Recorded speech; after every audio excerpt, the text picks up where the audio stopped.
और देश प्रदेश में अब बात करते हैं कर्नाटक की, जहां पर अलग अलग इलाकों में उत्तरी और दक्षिणी इलाके जो है खासकर वहां पर बारिश का अलर्ट जारी किया है। कई इलाके हैं जहां पर तेज बारिश शुरू हो चुकी है और कई जिले ऐसे हैं जहां पर येलो अलर्ट भी जारी किया गया है। लोगों से भी एहतियात बरतने को कहा गया है। निहाल किदवई की ये खास रिपोर्ट। अलमाटी डैम से पानी छोड़ने की तस्वीर देखने में भले ही अच्छी लगे, लेकिन नदी में पहुंचते ही ये पानी लोगों के दर्द की वजह बनता जा रहा है। बाढ़ की वजह से गांव शहरों में हर जगह पानी ही पानी नजर आ रहा। एनडीआरएफ और दूसरी एजेंसियां लोगों की मदद करते दिखे। वहीं कई जगहों पर लोगों ने बचाव के लिए खुद कदम आगे बढ़ाए। ये तस्वीरें लोगों का दर्द बताने के लिए काफी है। उत्तर और मध्य कर्नाटक में कई जगहों पर 10 से 15 सेंटीमीटर के बीच बारिश हुई। कर्नाटक के तटीय इलाकों में 24 से 28 जुलाई के बीच तेज बारिश की संभावना है। उत्तर और दक्षिण कर्नाटक के अंदरूनी हिस्सों में भी काफी बारिश होने की संभावना अगले 2 दिनों तक है। उत्तर कन्नड़ा, उडुपी, चिकमंगलूर, हासन, शिवमोगा और बेलगावी के लिए येलो अलर्ट है। मौसम विभाग ने साफ कर दिया है कि बेलगावी जिले में अभी और बारिश होनी है। बारिश की वजह से सबसे ज्यादा नुकसान उत्तर कर्नाटक में हुआ, जहां सामान्य से 300 मिलीमीटर बारिश ज्यादा हुई है। बेंगलुरु में भी काफी बारिश हो रही है और 26 जुलाई तक हालात के ऐसे ही रहने की संभावना है। बेंगलुरु से निहाल किदवई, एनडीटीवी इंडिया। पश्चिम बंगाल की बात करते हैं, जहां पर जिस छात्रा ने राज्य हायर सेकेंडरी बोर्ड परीक्षा में टॉप किया उस पर विवाद हो गया है। वो राजनीतिक तूफान में फंस गई है क्योंकि हायर सेकेंडरी बोर्ड के अध्यक्ष ने उसके नाम की जगह उसके धर्म का नाम ले लिया है। बीजेपी इसे तुष्टीकरण की राजनीति बताकर अब हंगामा कर रही है। एक रिपोर्ट। रुमाना सुल्ताना ने अपनी हायर सेकेंडरी बोर्ड परीक्षा में 500 में से 499 नंबर हासिल किए हैं, लेकिन उसके जश्न के रंग में भंग पड़ गया क्योंकि मुर्शिदाबाद के कांडी की ये छात्रा एक तूफान में फंस गई है।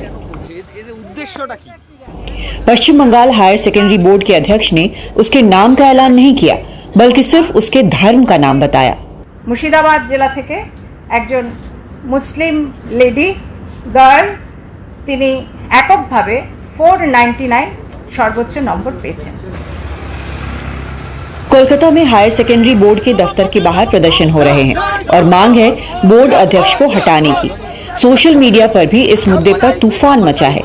I think she was prompted by somebody that highlight this. That she is a Muslim girl. Highlight this. Whether prompted or automatic, it is inexcusable. Religion in this particular case, because I think Bengali Muslims are marginal in the society. They live at the edge of the society, and particularly women in the Muslim society are margin of margin. So we cannot reduce such historical incident by avoiding her religious identity. We must acknowledge her religious identity. उधर BJP में इसको लेकर कोई संशय नहीं है। उसके नेता लगातार ट्वीट कर ये आरोप लगा रहे हैं कि ये तृणमूल कांग्रेस के तुष्टीकरण की राजनीति का ही नया नमूना है। हायर सेकेंडरी बोर्ड के अध्यक्ष कह रहे हैं कि ये एक भावनात्मक पल है। সংসদের ইতিহাসে প্রথমবার এরকম ভালো রেজাল্ট করেছে এবং আমি ওর কথা বলার সময় আবেগের বশে বেগম রোকেয়ার কথা মনে করছিলাম, যিনি এই একইভাবে লেখাপড়ায় ভালো এবং ছাত্রীদের মধ্যে থেকে উঠে এসেছিলেন। विवाद को लेकर शिक्षा मंत्री ब्रत्य बोस का भी बयान आया। उन्होंने कहा कि धर्म पर ध्यान नहीं देना चाहिए, बल्कि वो लड़की है ये ध्यान देने योग्य है और लड़की ने इतना अच्छा परिणाम दिया। छात्रा का खुद भी यही कहना है कि उसकी योग्यता को ही महत्व देना चाहिए। और प्लीज এটা নিয়ে বেশি কন্ট্রোভার্সি করবেন না, কারণ she said that out of emotions I guess, and I am thankful to her for recognizing me as the top of the state. Kolkata से मोनिदीपा बनर्जी की रिपोर्ट, एनडीटीवी इंडिया। एक और खबर आई जो मुजफ्फरपुर से आई, जिसने दिल दहला दिया है। प्रेमिका के बुलाने पर घर पहुंचे युवक की लड़की के भाइयों ने कमरे में बंद करके बुरी तरह पिटाई की। उसके साथ हैवानियत की। इसके बाद आरोपी ने ही पीड़ित को गंभीर हालत में अस्पताल में भर्ती भी कराया, जहां पर उसकी मौत हो गई। मामला रामपुर शाह इलाके का है। घटना के बाद मृतक के परिजनों ने पड़ोस के सोनवर्षा गांव के कुछ लोगों के खिलाफ हत्या की नामजद रिपोर्ट दर्ज करवाई है। उत्तर प्रदेश के रामपुर में सड़क हादसे में 5 लोगों की जान चली गई है। यहां अजीतपुर बाईपास के करीब एक टैंकर और इको गाड़ी की आपस में टक्कर हो गई, जिसमें 4 पुरुष और एक महिला समेत 5 लोगों की मौत हो गई है। हादसे में घायल हुई एक महिला की हालत फिलहाल गंभीर बताई जा रही है, जिनका अस्पताल में इलाज चल रहा है। गुजरात के सूरत में वैक्सीन की कमी से लोग बेहद परेशान हैं। सूरत शहर के उधना में टीकाकरण केंद्रों पर पूरी रात लोग लाइनों में लगे हुए नजर आते हैं और सुबह होते होते लोगों की संख्या और बढ़ जाती है, लेकिन वैक्सीन न मिलने के चलते निराश लोग वापस लौट जाते हैं। ये तस्वीर आप देख रहे हैं, कोरोना के चलते वैक्सीन यहाँ पर लगवाने की भीड़ है, लेकिन इससे कोरोना बढ़ने का भी खतरा है और जिस तरह की भीड़ है इससे भगदड़ की स्थिति भी पैदा हो रही है। दिल्ली से सटे फरीदाबाद के अरावली की पहाड़ियों में 1 लाख साल पुरानी गुफाएं और पत्थरों पर उकेरे गए शिलाचित्र मिले हैं, जिनसे पता चलता है कि पाषाण काल में कभी मानव यहां की गुफाओं में रहते होंगे। अब हरियाणा पुरातत्व विभाग ने इन जगहों को संरक्षित करने का प्रस्ताव दिया है।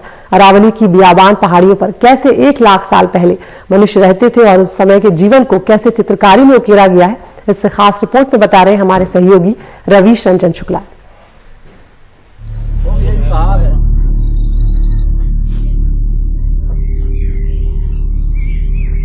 दिल्ली हरियाणा बॉर्डर पर अरावली की बियाबान पहाड़ियों में 1 लाख साल पुरानी गुफाएं और शैल चित्र के निशान मिले हैं, जिसे खोजने में 2 शोधकर्ताओं की अहम भूमिका है।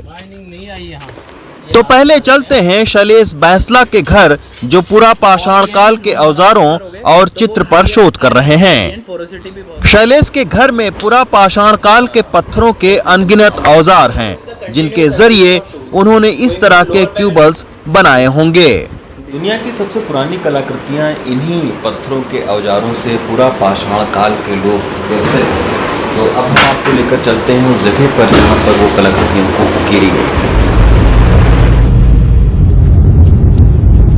दिल्ली से करीब 45 किलोमीटर दूर हम अरावली की पहाड़ियों से घिरे गांव कोट पहुंचे। इस गांव से सटी पहाड़ियों के 10 किलोमीटर के दायरे में शैलेश बैंसला को पूरा पाषाण काल के अवशेष मिले हैं।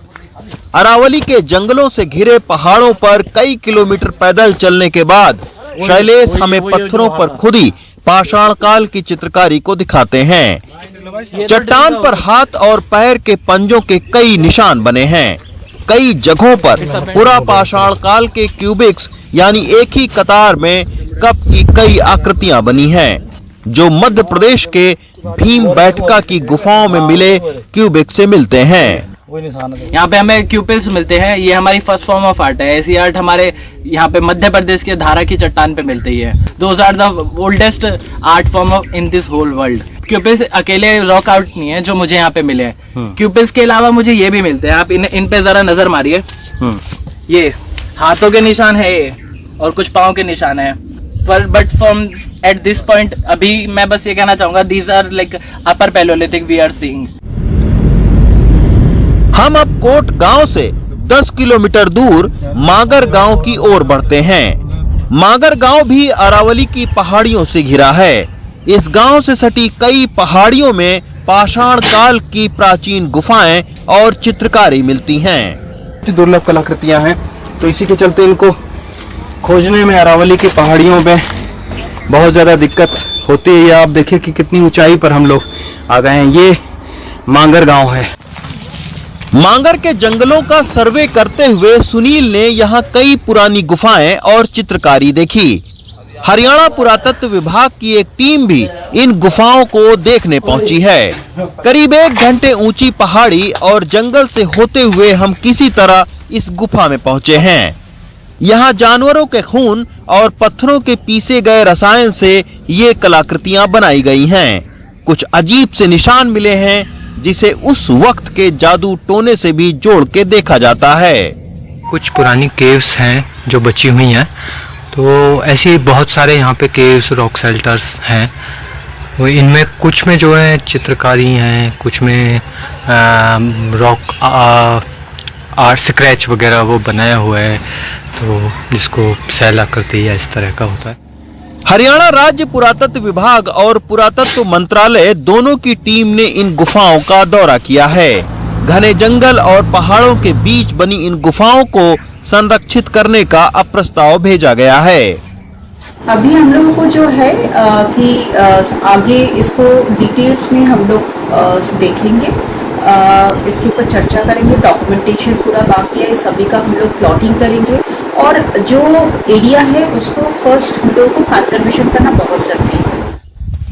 अरावली की पहाड़ियों पर लंबे समय तक चले खनन के चलते तमाम धरोहरें खत्म हो चुकी हैं, लेकिन 1 लाख साल पुरानी गुफा और चित्रकारी की इस खोज से पता चलता है कि यहाँ पाषाण काल की ये पुरानी बस्ती रही होगी। अरावली की पहाड़ियों से रवीश रंजन शुक्ला, NDTV इंडिया।